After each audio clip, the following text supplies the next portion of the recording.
and welcome to the Digital PR Podcast with me, Louise Parker, and my lovely co-host, Steve Baker. Due to intense popular demand, we are back for a second season, and we will be again chatting to some of the digital PR greats, discussing the ins and outs of our industry. This season, we'll be touching on topics like crisis comms, freelancing, the great office debate, digital PR in America, and we'll also be getting the perspectives of in-house clients and journalists on what they really think about digital PRs. Excitingly, this season, we also have a sponsor. Ooh. All 6 episodes are sponsored by our friends at CoverageBook. We all use CoverageBook in the PropellerNet team, and so do agencies and brands all over the world. It's an amazing tool that creates PR reports in minutes, drastically reducing the time that would typically be spent on reporting. Steve, would you like to know a fun fact? Yes, please. One agency team saved $2,000 of PR budget every month when they switched to using the tool. Pretty good. Oh. What we love about it is that it gives you realistic, industry-leading metrics that you don't need to have a data science degree to understand. It does all the clippings for you, so no more boring copying and pasting, and it just looks super snazzy, so you don't have to be a designer to showcase your coverage like a pro. You can visit coveragebook.com and sign up for a free trial to see why some of the best digital PR practitioners in the world depend on CoverageBook. All right, on to our episode. Today's episode is all about digital PR from a client's perspective, and we're delighted to be joined by one of our own clients, Amy Smithers, Head of Communications at estate agent comparison site GetAgent. Amy has a wealth of experience, having started out as a reporter and editor, moving into roles working as a digital PR manager and strategist, before ending up client-side at GetAgent. Needless to say, we are very excited to ask her what it's like in-house versus agency side. Welcome, Amy. Thank you very much for making time to come on the podcast. How are you? I'm great. Thank you very much. And thank you for having me. It's a pleasure to be here. Good stuff. Let's start. I gave a brief intro there, but could you tell us and our listeners a little bit about your career to date? Well, you kind of did a pretty good job of covering it off, actually. So, yeah, I originally started my career in journalism, particularly lifestyle, travel, interiors, that kind of thing. And then after a while, I switched over to the dark side, over to PR. And then not long after that, I kind of carved my niche into doing PR and digital PR in the property industry. And that was when I got my role heading up the outreach and digital PR team at Zoopla. So since then, I have been pretty much solidly working across the property sector with brands such as eMove, Mashroom, and now here at GetAgent. But I have dabbled in agencies along the way, but in-house is absolutely where I like to be.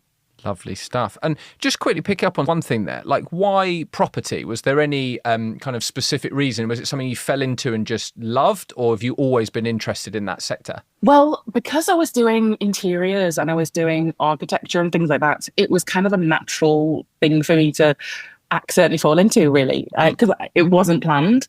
I just kind of got this great opportunity at Zoopla. And then when I started there, because they'd had such like a vast amount of data and everybody has a house, everybody has a home, there was so much potential in the property sector.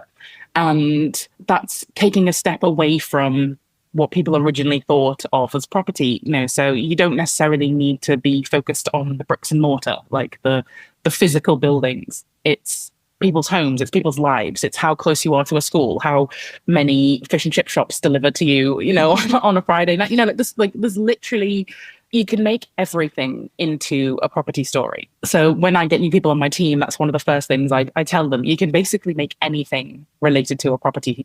You can make property PR out of anything, whether that's street names, for instance. So we did something the other day because one of my new people on my team, Kim, she is really, really into Taylor Swift.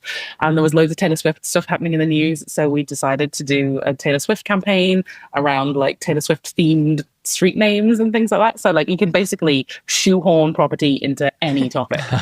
It's true. And it makes it a lot, it makes it lots of fun. Yeah. You mentioned how you have dabbled in agency life before, but obviously it seems like in-house is your thing. How do you find working in-house, and is there actually anything that you do miss from agencies? Yeah, so it's safe to say that I love being in-house, right? So I love getting to know how brand ticks and like the decisions behind the decisions. So understanding what the other teams are doing and how that can be leveraged to make great content. Love all of that. Yeah, being in-house gives me a great understanding of the brand. So I can like focus on the strategies that have the biggest impact. And I love the immersion into like one brand and the ability to have a direct impact in that brand's success. So I can see what my impact is doing in the long run. And we can sort of plan much further in the future with in-house. However, there are aspects of agency life that I do miss. Obviously, not just the beanbags and, you know, all of the traditional whatever. Exactly, you know, all of the fun agency stuff. But I do quite miss the wide range of clients and projects, you know. So agency life obviously allowed me to work with various industries, and that was super exciting. And like there was no limit to the ideas, for example. So it is a bit of a trade-off, but, you know, I value the connection and understanding I have with like my brand and how I'm involved in much more than PR at Get Agent. Could you give us a bit, obviously you work with us, we mentioned that in the introduction, so full transparency, you are one of our clients. But could you give us a bit of an idea about how you work with agencies? In our experience, every client sort of approaches it slightly differently. Like we provide you with, you know, kind of coverage, links, results, like what are you going to do with that kind of thing and where do they go? Like how do you do it? Yeah, so working with agencies like LNS is like crucial for our brand success. Whilst Get Agent is a rapidly growing business, we still are generally quite small. So we don't have the resources in-house to do all of the fun and exciting things that we get to do with PropellerNet. Like you have all of the teams and the resources at hand that we can really go far with our PR ideas. So that's a key thing. And also agencies provide a valuable external perspective and, you know, specialized expertise, and it complements our in-house efforts. So it's not like a us and them sort of situation. It's more of a, how can we work together and pool all of our resources to kind of get to where we need to be. And when it comes to like results that you share with me and that kind of things, I use that to evaluate the effectiveness of our campaigns and basically justify the monthly fee, shall we say? So what is the ROI on, you know, how many links can we get, and, you know, can we refine our strategies and decisions from there? I also use the reports to showcase our PR efforts to like key stakeholders within the company. And then the rest of the company also quite like to hear what fun stuff we've been up to as well, because we do have some quite fun campaigns and other people in the department or in the company are very much like, this is what you do. This is what I do. Yeah.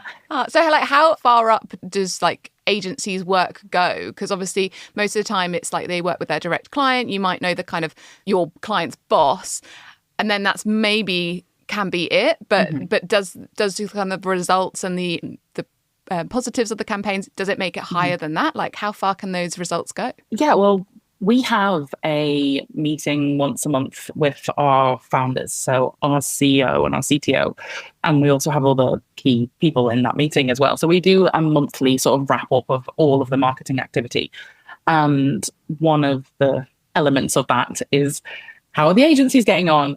So I have to then be like, okay, well, we've had, you know, this much coverage, this many links. This has kind of led to this and this, you know? Yeah. So like we kind of analyze all of the data and everyone is very aware of what's going on. Because I think sometimes, you feel sometimes as an agency that you're kind of just, you do your thing and then you're like, I hope they're happy, hope they liked it. And then you don't know kind of where it goes. So it's nice to know that sometimes it can go straight to the top. It literally goes straight to the top every month.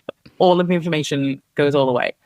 And it comes from my side and it also comes from the SEO side as well. So you have experience of working in digital PR and now you've gone in-house and you've explained, you know, what you love about working in-house.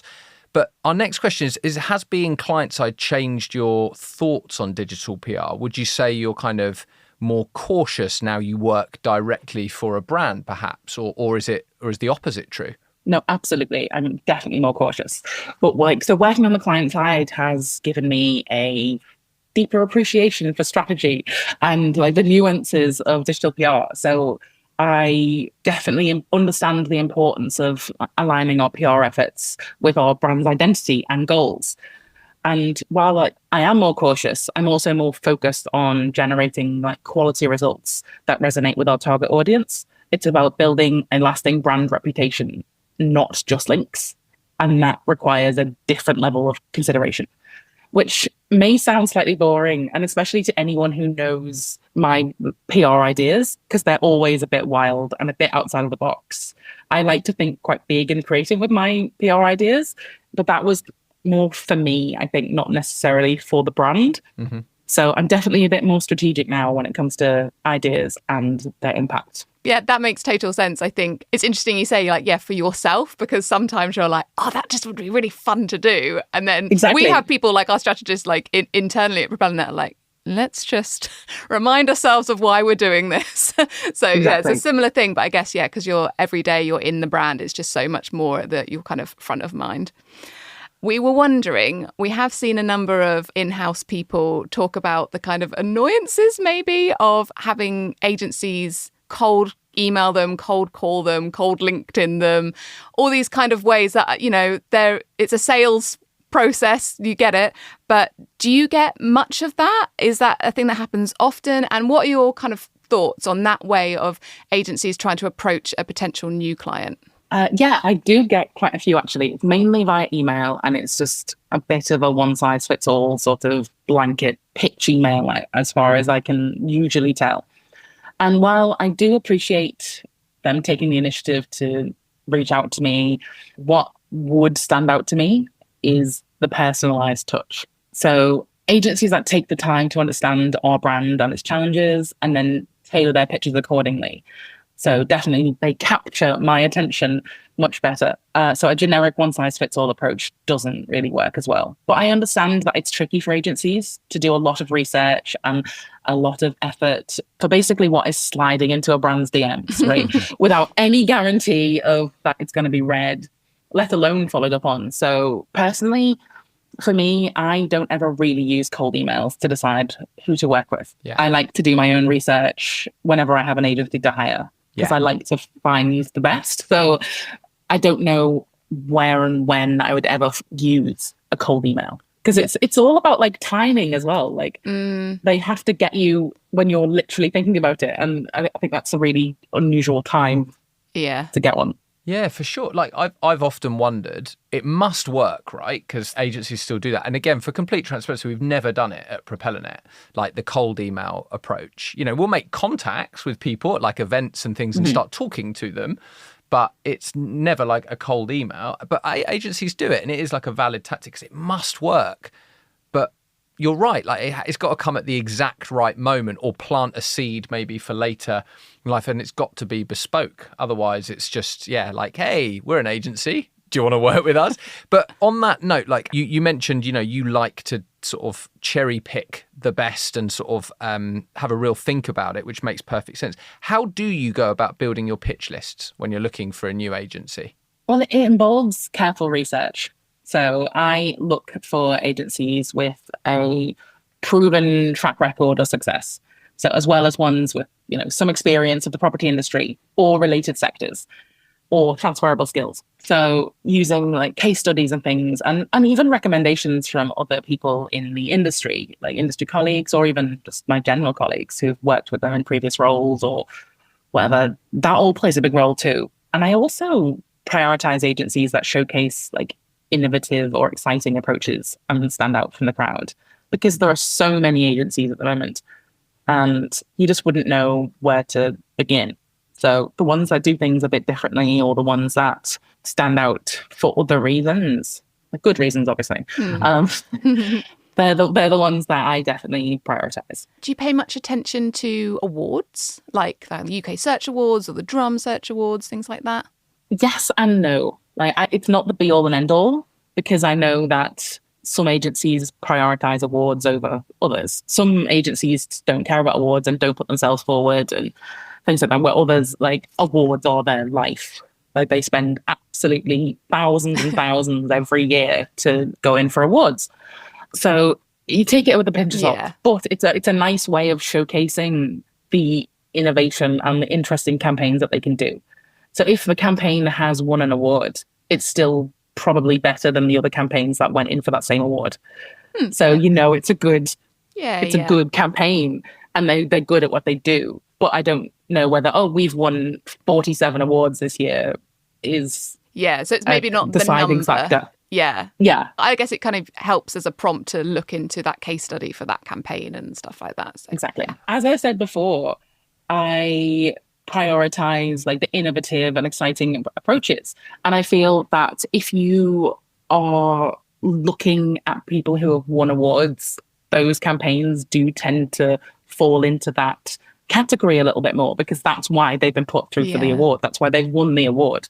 So it also helps you to, and it's also good to see, and then you'll start to recognize the names of the agencies that do fall into these categories. You're like, oh, okay, well, I've heard of them, and I know that they've done this, this, and this. So it helps you have those agencies front of mind, I think, as well. Yeah. So it's part of the mix, but not like the sole Exactly. factor.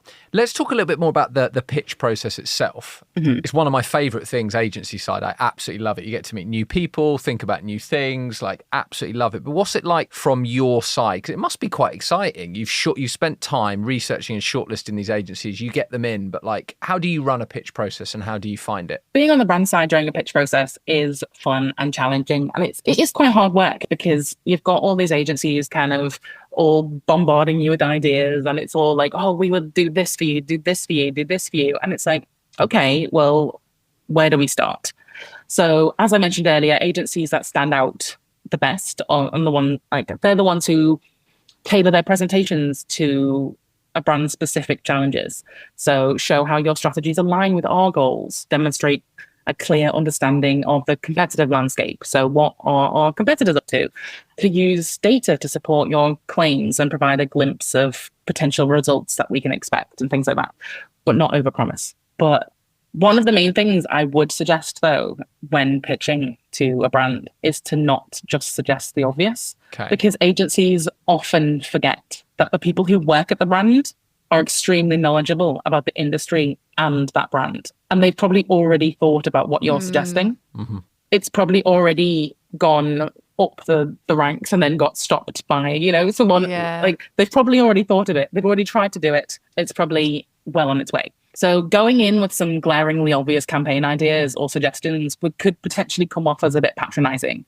So just showcase what you can bring to the table and why we should hire your agency is the most important. That's actually an interesting point around showing potential ideas, because I guess one of the flaws is, like you said, you could suggest something where either another agency's already come in and they've already said that idea, so that doesn't feel great, or you know that you've already tried it yourself and for whatever reason it hasn't gone anywhere. I have actually seen some people talk about in new business pitches how they don't put together bespoke new ideas for the potential new client. I think for some reasons around maybe the client might take it, or maybe, it's a lot of time that goes into it and all this kind of stuff. What's your opinion on people putting in like, this is what we would do for you, this is our idea? Is it necessary, or is it something that you can understand why people might not include it? I absolutely understand why they wouldn't include it, or they might not include it. But from a deciding factor from a brand, I need to see that. Yeah. I need to see what kinds of ideas, not like even if they're just example ideas, because I think the ones that we had in the PropellerNet pitch were example ideas. I don't think we actually even ended up going with any of them, but there were some really mad ones. And I was like, I love these. And there were some really great ones. And it was like, oh, well, you understood how you could take our brand and do it in a completely different way that we hadn't done before. And I think that was super important. And it was one of the reasons why we ended up choosing you in the end. And if we hadn't have had those ideas, then how are we going to compare how you would be to work with? Because I'm sure everyone has great statistics on their presentation desks. Everyone has all of the awards, or everyone has all of the things. So it's actually your creativity and how you come up with ideas and how you can turn our brand into like coverage is what we're at the end of the day judging you on. So if we don't see that, how can we possibly make that decision? Yeah. I think that's really interesting because I totally agree, Amy. You have to see the creative thinking. And I remember being in the pitch, actually. And we, obviously thought carefully about the ideas, but I always think like these are ideas for the pitch to show examples of our thinking. They're not necessarily the ones we're going to go with. And again, in my experience, people get almost too caught up in like exactly how it's going to work and all this. It's like, no, let's just use this as like an example, because we don't know these people or like their brand yet, like as well as we would want to. So we're just going on what we have, and we need to show them how we're thinking about it so far. So I'm glad that came across when we pitched to you. I was interested just to know, almost as like a side question, how important is chemistry? So when we're interviewing, me and Lou are interviewing people to like join the team at PropellerNet, we obviously need to sort of have examples of their experience and, you know, possibly a bit of a task, but like quite a large part of it is like, would I want to work with this person? Like, how important is it for you? It is actually really important, because you don't want to be dreading that like weekly call. Like I have, like, not naming any names whatsoever, but I have worked with agencies before and I'm like, oh God, it's that time again. I have to speak to them. And it's like I don't get that now. Like, we have the wonderful Abby, Chloe, and Megan who ring us, like, and we have a great chat. Like, we get to like down to, you know, the numbers. We do all of that, but they also are kind of like my friends now. Like, I've known them for, I don't know, 18 months or something, and like speak to them all the time. And then they ask me about, you know, how my house move's going, and, you know, all the kind of like, they ask me about my life, and I know sort of what's going on in there. And I definitely think that is a great way to work, because they are, at the end of the day, my colleagues, and I want to talk to them the same way as I talk to, you know, I definitely talk to them less than I talk to people like currently, like, you know, I get agent, but I like the fact that they are nice people that I can chat to, and I think it's very important. Yeah, I mean, it's the same thing with clients. Like, it's always just really nice when you connect on that slightly more personal level. Like, it doesn't mean you necessarily either seeing each other face to face. It can be done over Zoom and things like that. But it makes such a difference with working with people that you feel that, you're not just there just to do a service and then you say goodbye. It's like a nice kind of, working relationship, and you feel part of the team. I guess other than having a great kind of working relationship and feeling like comfortable with your team, do you have any other kind of green flags when it comes to working with an agency? Things where you're like, oh yeah, this is going to be a really good agency because they're doing this, this and this. And then also I would like to know about your red flags. So the things where you're like, oh God, they've done this. This we want to do a bit of digging here, Amy. Okay, well, that's a good question. I might start with the red flags, actually. So red flags, as I mentioned earlier, over-promising. So agencies that promise like quick fixes or overnight success, and they're like, oh yes, we can get you ranking #1 by next month, or, you know, have 100 links from 90 BA sites by Wednesday. And it's like, no, like authenticity and transparency are vital. And also agencies that are evasive about their like methods, or, you know, they're unwilling to share processes, are also concerning. So I think there's got to be a lot of like back and forth. And if there isn't, then I'm a bit wary. Not that I want to be micromanaging in any way. I'm quite happy for you to do your own thing. But if I have a question, I'd like to know the answer to it. I don't want anyone being sort of cagey. But there is another red flag to me, actually, in general, which is staff turnover. I've worked with quite a few agencies in the past where our account manager changes every couple of months because, you know, one person or other has left, or and then there's been like team shifts and things like that. And I like working with good companies, ones that respect their staff and the people who work there enjoy working there. So if the staff are respected, that leads on to the clients being respected. And I definitely think that's an often overlooked but key part. But yeah, so as I said before, like, we've been with PropellerNet now for like a year and a half, and, you know, we've had Abby, Chloe, and Megan, you know, as our team the entire time. So there's been no changeovers. It's been those three, and they know our brand. They know what we like. We know what we don't like. So they're like, this is kind of how we'd phrase it on your behalf and things like that. And then, you know, they know our tone of voice, and that's definitely a green flag for sure. Another green flag actually is understanding why brands make certain decisions on campaigns. So if we reject an idea, it's not personal. And even though you know that it'll get a lot of coverage and links, to still understand that that decision was done for a reason. We aren't trying to make your life difficult. We'd love those links and coverage just as much as you would, but there are other factors at play. And if we've made that decision, it will be for a reason. So agencies that are understanding of that, that's definitely a green flag. Do you think sometimes it could be the case where, X idea gets turned down and you get the reasons why, and then 3 months later you've got another idea session and something very similar comes up again and you're like, I have told you before that for these reasons, like, is it that kind of thing that gets a bit frustrating? Exactly. It does, yeah. And it's like, we've told you that we can't talk about X, Y, and Z thing, or we can't do this for this reason. And it's like, we've said this, and I know that it would be a good story. Like, I know what makes a good story. I've been doing this for years too. But it's not going to work for us right now. So it does kind of get slightly tedious. I understand that they know it's a good idea and they are passionate about wanting to have successful campaigns. But sometimes it's just not going to work. Yeah. And one of the things that actually comes up quite often, and one of the things that I have to turn down for like a lot of agencies, and because we do property and we do like a lot of house price things and we do a lot of like national indexes, there is often kind of north-south divides in results. And there is often like richer areas come out better than poorer areas. And the way that the campaigns like sometimes get phrased, it's like, oh, well, this place here is the most beautiful and this place here is trash.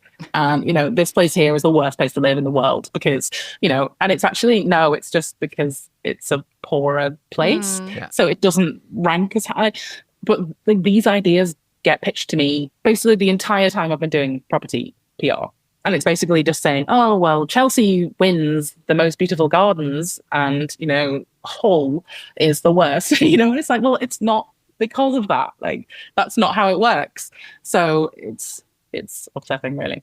And we can't do that. When you've got down to the kind of, the campaigns, when you've picked the ideas and they've, started getting coverage links, we're really interested in asking kind of what's most important to you. There's obviously quite a lot of discussion in the industry at the moment versus like quantity, quality of links, relevance, all that kind of stuff. But when you're sharing results back to the rest of the company, do you focus on kind of things like number of links or pieces of coverage or the kind of titles that they're on? Because we know from working with, obviously, there's like a number of key titles that it's really useful to be on regularly. But for you, what's most important? Well, both aspects are important. But to me, the publication titles, I think, carry more weight.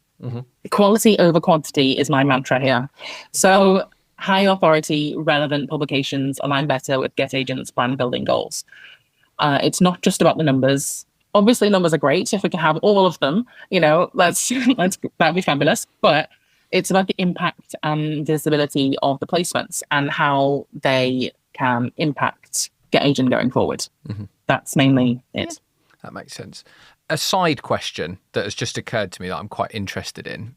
We know from working in PR and being experienced in the PR world that not everything, despite best efforts, works. It just doesn't. It's it's hard to predict. And as me and Lou have said lots, so it's not rocket science, but it's it's not exact science. Like, how often or how much do you have to kind of, you said you had those meetings with, sort of right the way to the top of the company. How often, do you get kind of questioned or have to kind of explain that side of PR, if at all? Because we do to clients quite a bit where it's like, this thing hasn't worked. And honestly, we're not 100% sure why. And you have to be honest about it. Do you have to do a similar thing? Do you have a similar issue? I do. And I think thankfully now, because we've had to explain this many times, over all of the years that I've been doing PR, I feel like people know now. They still want the ROI. They're like, oh, we paid for this month. So, we kind of still want all the links. But it doesn't work like that. PR is very fluid. PR is also a third party task, which a lot of people forget. So even if I put all of my time into doing the best campaign ever, even if you put all of your time into doing the best campaign ever, at the end of the day, it's not up to either of us whether that campaign succeeds or not. We could have done the best job in the world. We could have made the best campaign in the world. If something else is going on in the media, or if the market is different, or whatever's happening, it's not down to us and not down to how hard we're working. And that's something that's quite difficult to grasp, especially when you're like having to present and explain where the marketing budget's gone, and where the results are. So it's tough, but I do think when it comes back, like basically the next month will then be much better. Yeah. And the results will be back in, and actually it was all fine. Yeah. I think also when you can show that over like 6 months, 12 months, Exactly. plot a graph out and you can see you go up and then you go down and then it goes into the middle. And like, I feel like then people start to understand. Like I totally do get it though. Like if you've never worked with a PR person or agency or whatever before, you do think I put money in, I get results out.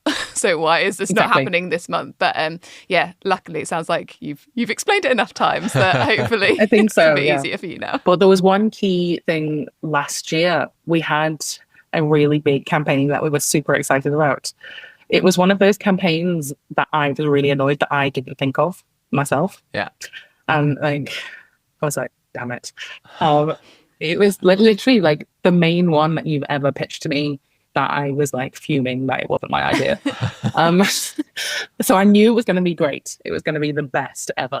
And then it launched and the next day the Queen died. I remember this one now. Yes, I thought you were going to mention this one. Yes. And then, basically that was the end of that because it kind of completely changed everything. Yeah. So it was so annoying because it was going to be so good. Oh. Yeah. Yeah, it's funny. I feel like that example, like it was one of the examples you'd always use to explain what could potentially happen. You're like, you never know, the Queen might die. And then it's like, well, eventually it is going to happen and there is going to be stories that are out just before then or on that day. And it is what everyone was bracing themselves for. And then it actually happens. It did, exactly. But but that conversation wasn't too difficult because everyone understood. They were like, oh yeah, okay, well, the Queen's died, so you didn't get the coverage that week. And it's like, exactly. Yeah, I imagine we'll have some in-house people listening to this podcast, but I also imagine that a lot of people listening will be from the agency side. So I guess this is your opportunity to share. Is there anything that you think that digital PR's agency people really kind of need to be more aware of when it comes to their clients? Yeah. So when working in-house, we often juggle multiple responsibilities beyond just digital PR. So understanding the broader business context and being flexible with us and like our timelines and priorities is crucial because in-house things can change at the drop of a hat. One time we're focusing on this one thing and then the next, actually, the whole business has decided we're going to be refocusing on something else. So priorities, timelines, and things like that all change. And being understanding of that is pretty crucial. And also the understanding that whilst an agency may only dedicate a few hours a week to a brand, this is our entire working week. So this brand is our entire working week. So even with some, of the other smaller brands who may not have a giant monthly retainer, and they often get overlooked or, are seen to be less important to some agencies. But to the people who work in those companies full time, it's their whole role. And they care about their company and they have trusted their agency to help them grow and succeed. So whether they're tiny little companies with a tiny little retainer, they're not important to the people who work there. And I think that's really important because they may not be as important to you as some like big conglomerate brand that brings in thousands and thousands every month. But to the people who work there, it is their job. And I think that's something that agencies can often overlook. It's something that I've heard before, like when people are deciding what agencies to go with. Obviously, sometimes you see these big names that maybe work with like Coca-Cola and Nike and stuff.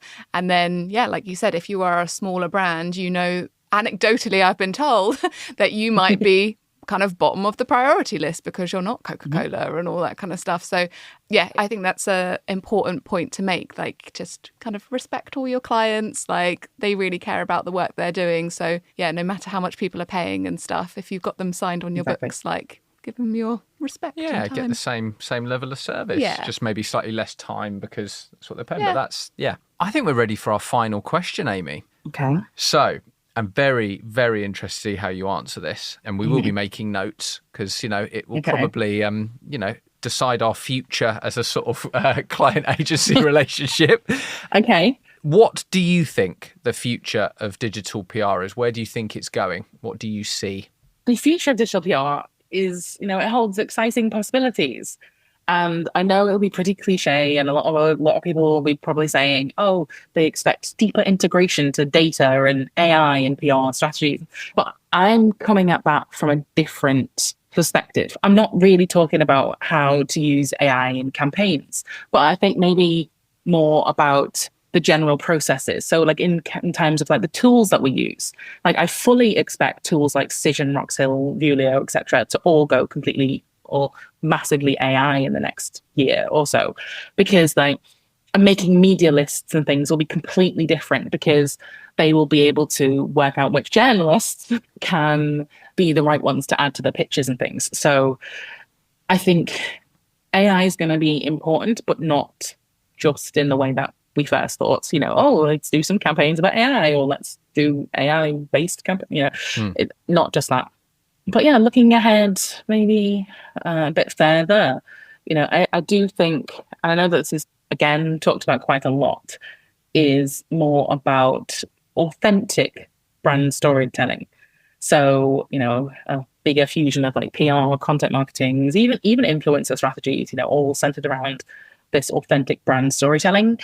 I think that will be the way that the PR goes in the future, because more integrated campaigns across all of marketing to really hammer home the information. Well, firstly, delighted you gave such a positive answer, because our fear was you're about to drop a bombshell and say, actually, I think digital PR is dead and we're going to replace you with an army of robots in 6 months. But you came at it from an interesting angle, I think, with the, like media list creation. I think AI will kind of help us, and a lot of people have talked about this, like how can we use AI to help us, because a lot of people fear it's going to replace them, but I don't think you can replace easily great copywriting, creativity, understanding the brand, human connection. I think that bit all stays, but then it's how it's going to kind of either speed up or help a process or kind of laser focus like media lists and sort of those understandings. So yeah, and integrated campaigns as well. I mean, that's kind of what every brand wants to do, but it's hard, right? So like if we can get that right, because it does work extremely well when it's done well. So that's a great answer. Thank you, Amy. As ever, we are probably going to struggle for our outro because we work so hard on the intro, the questions and the discussion. So once again, I'm going to throw this over to you, Lou, to wrap up the episode. Difficult. Amy, thank you so much for joining us. That was really, really interesting. I really enjoyed all your answers. This is why I throw it over to Lou. This is why I throw it over to Lou. All your answers. It's been a pleasure speaking to you, and hope you enjoy the rest of the day, and I hope everyone listening has enjoyed the podcast too. Thank you, Amy. Yes, thank you very much.